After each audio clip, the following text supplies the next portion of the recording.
On July 9, 1900, 7 Catholic nuns were murdered during the Boxer Rebellion in China.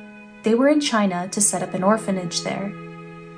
The sisters were members of the Franciscan Missionaries of Mary. They were volunteers who knew of the dangers that awaited them. Other missionaries in China had already been killed, but their desire to help others was stronger than their fear. Marie-Hermine of Jesus was the Mother Superior of the group.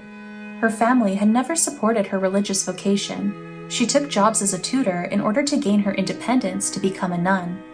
Maria della grew up as an orphan abandoned by her father.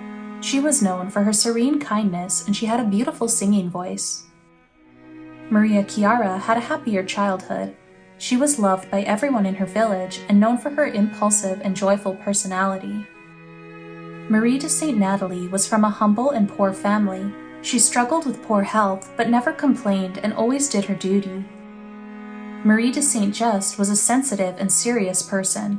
She was devoted to charity and she suffered from occasional scrupulosity. Marie Adolphine was an orphan who was adopted by a loving family.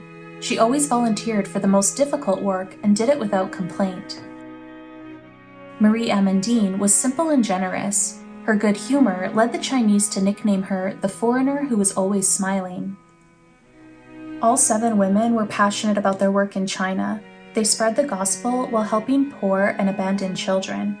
The situation in China was very dangerous for Catholics. The nuns had arrived in China in May 1899, and by October the Boxer Rebellion had begun. The Boxer Rebellion was an anti-foreigner and anti-Christian uprising. Even though the situation was very tense, they flourished in their mission. Their orphanage grew to house 200 children.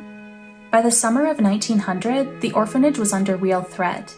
The nuns were told by their bishop that they should try to escape, but they refused. They did try to evacuate the children, but unfortunately the roads were all blocked. On June 29, 1900, the local authorities seized all of the children. On July 5th, the nuns were offered their lives if they would renounce their faith, but they refused. On July 9th, the sisters were executed by beheading. It is said that they sang the Te Deum as they died. Killed alongside them were Bishop Gregorio Grassi, Bishop Francis Fogela, and 3 Franciscan friars, and their Chinese companions, including 6 Chinese seminarians. By the end of that summer, over 2,000 Christians in the province would meet the same end. The 7 sisters were canonized on October 1, 2000, along with other Martyr Saints of China. Their feast day is on July 9th. According to the Franciscan Missionaries of Mary, what is most striking about each of these sisters is the enthusiasm and commitment with which they offered themselves to the Lord from the very beginning, determined to be faithful until death.